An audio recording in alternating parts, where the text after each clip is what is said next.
These are 10 grocery items that will become nearly impossible to find before the end of March 2026. And the reasons behind these shortages reveal a perfect storm of disasters hitting America's food supply chain. From the H5N1 bird flu that's already decimated 150 million chickens to cattle herds at their lowest levels since 1951, we're facing supply crises that most Americans don't even know are coming. While you've probably noticed higher prices at the grocery store, what's happening behind the scenes is far more serious than temporary sticker shock. We're looking at fundamental breakdowns in production that will leave entire aisles empty. Let me walk you through each item that's about to disappear, why it's happening, and what you need to know to prepare your household. Eggs have become the poster child for this crisis, and it's about to get much worse. The H5N1 bird flu outbreak has devastated America's poultry industry.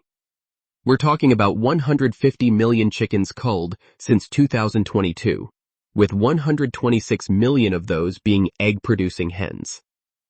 That's out of a normal population of just 320 million birds. Nate Hedke from the American Egg Board put it bluntly when he said, "We're going to be in this for a while, and it's going to take us into 2026. January 2025 was actually the worst month on record for bird flu detections. And here's the terrifying part. They haven't gone a single week without a new detection. The numbers tell the whole story. In November 2024, about 7 million birds were affected. December jumped to 18 million. January 2025 saw 23 million birds hit. Prices have already reached $9 per dozen in many areas. And that's just the beginning. Some stores are completely running out between wholesaler shipments. The situation has gotten so desperate that Waffle House implemented a 50-cent surcharge per egg this week. When a restaurant chain known for cheap food starts charging extra for eggs, you know we're in crisis mode. It's gotten so bad that thieves recently stole 100,000 eggs from a trailer in Pennsylvania. That's $40,000 worth of eggs stolen from a truck. What makes this shortage particularly brutal is that there's no quick fix. Even if the bird flu magically disappeared tomorrow, it takes time to rebuild flocks. We're looking at shortages extending well into 2026, possibly 2027.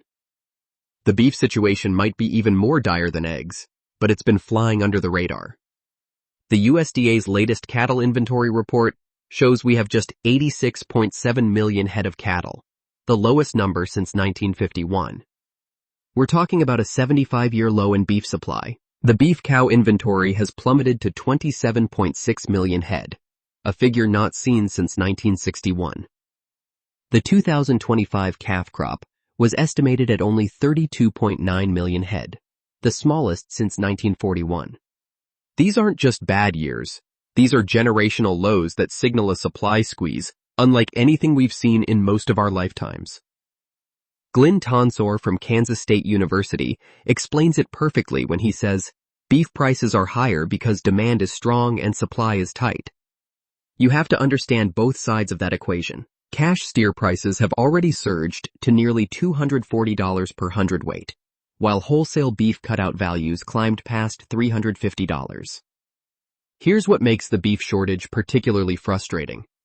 There's a biological time lag that means no quick recovery. It takes roughly 3 years from the time a rancher decides to keep a heifer until her offspring is ready for market. That means no significant increase in beef production is possible before 2028. We're in year 7 of consecutive cattle herd contraction. The big 4 meat packers who process roughly 85% of U.S. grain-fed cattle are operating with massive processing facilities, sitting underutilized, because there simply aren't enough cattle to process. Your morning coffee routine is about to get very expensive, if you can find good coffee at all. Arabica coffee prices have more than doubled in the past year, exceeding $4 per pound for the first time in decades.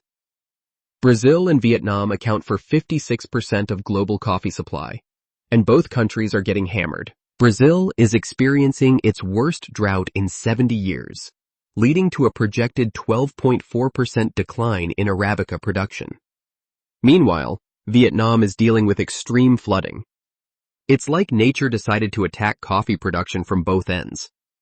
The scary part is that raw bean prices take about 9 months to filter through to what you pay at the store.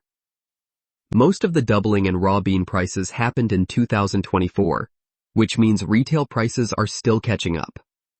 Industry experts don't expect coffee supply to stabilize until mid-2026, with price volatility continuing through the short term. Green bean coffee pricing has increased about 70%, nearing that $4 per pound mark.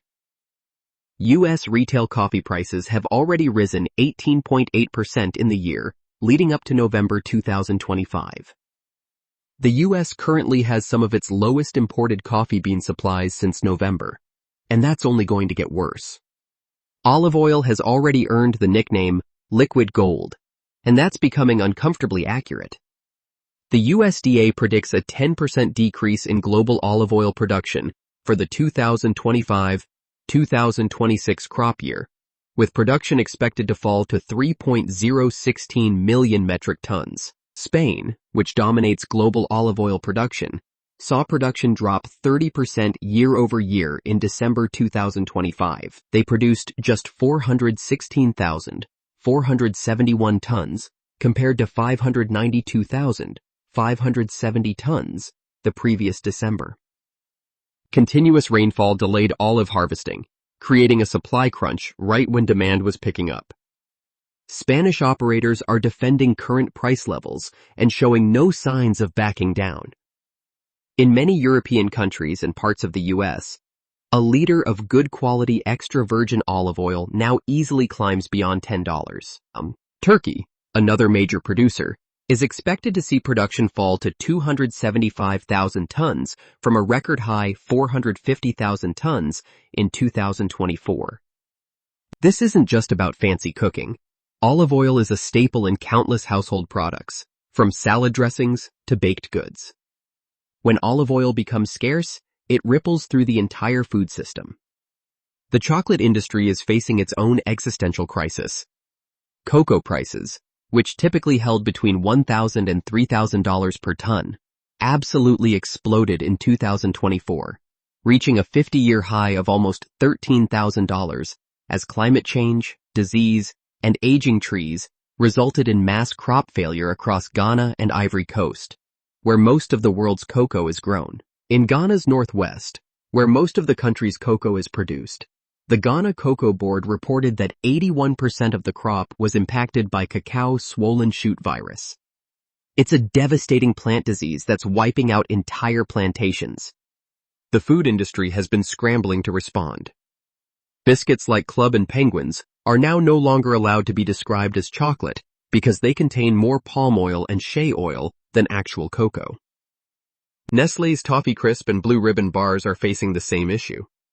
Even Nestlé's white chocolate Kit Kats are now simply labeled white instead of white chocolate. Edward Hawken from J.P. Morgan's European Staples team warns that with the chocolate industry set to raise prices potentially by the teens this year, volumes will remain pressured.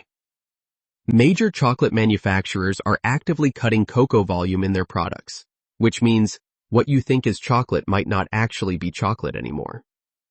While domestic U.S. butter production is actually improving, imported European butter, think Kerrygold and other premium brands, is facing significant shortages. European Union butter prices have surged by 47% compared to 2023, creating a massive price gap that's making imports less viable. The global butter shortage is being driven by multiple factors, including feed costs for dairy cows that remain high, labor shortages in dairy operations, and transportation costs that keep climbing. For consumers who prefer European-style butter for baking or cooking, finding your preferred brands is going to become increasingly difficult.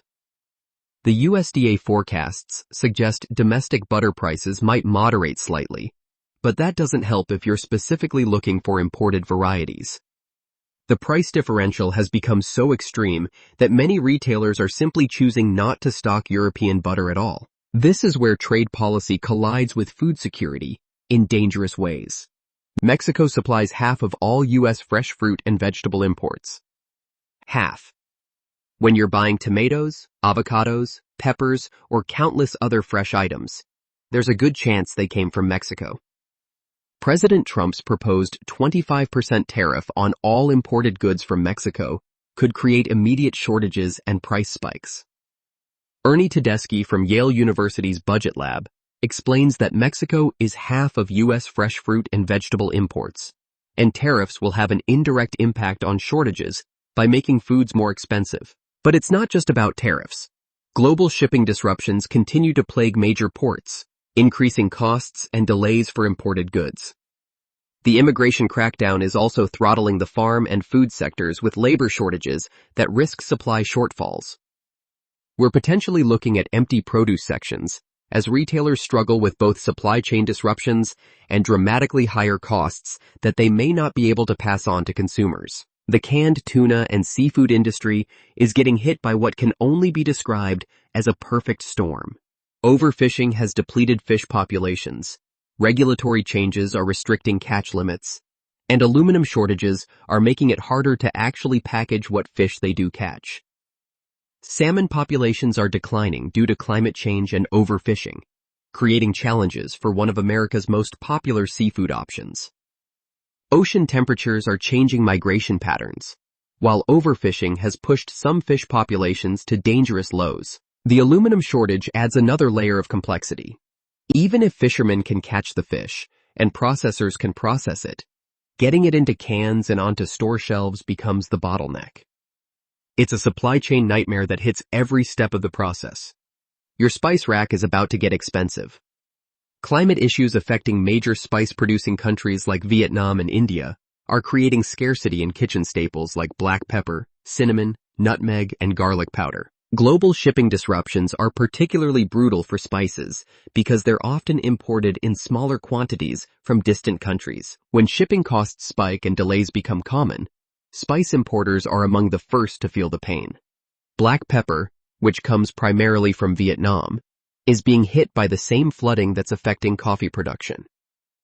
Cinnamon and nutmeg face their own regional challenges, from drought to political instability in producing regions. Finally, we're seeing an uptick in food recalls that's removing products from shelves faster than they can be replaced. Recent recalls include thousands of containers of Cheerios, Pringles, and Nutella due to possible salmonella and rodent contamination from Gold Star distribution. Thousands of containers of cheese have been recalled from stores nationwide due to Listeria contamination risk. The Pecorino Romano cheese products were sold in 20 states to distributors and retail locations, including Sam's Club. Recent recalls just in January 2026 include Why Not Natural Organic Moringa, Gerber Arrowroot Biscuits, and Navitas Organics Organic Chia Seeds. When the food safety system is working properly, recalls protect consumers. But when they're happening frequently, they create genuine shortages of everyday items. Looking ahead to March 2026, the convergence of these supply chain disasters means empty shelves and sky-high prices for basic groceries.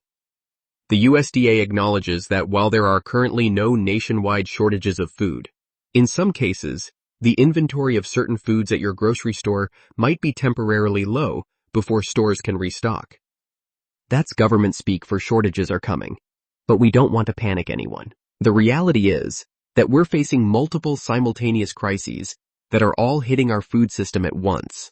Bird flu, cattle shortages, climate disasters, trade disruptions, labor shortages, and supply chain breakdowns don't typically happen together. But here we are. Abe Eshkenazi, CEO of the Association for Supply Chain Management, puts it perfectly when he says last year was about managing disruptions, but right now it's about redesigning your global network. For households, this means rethinking how you shop and what you stock. The days of assuming your favorite items will always be available are ending. The question isn't whether these shortages will happen, it's how prepared you'll be when they do. The next few months will test America's food system like nothing we've seen in decades. The items on this list aren't just becoming expensive, they're becoming genuinely scarce. And once March 2026 arrives, finding them might be nearly impossible.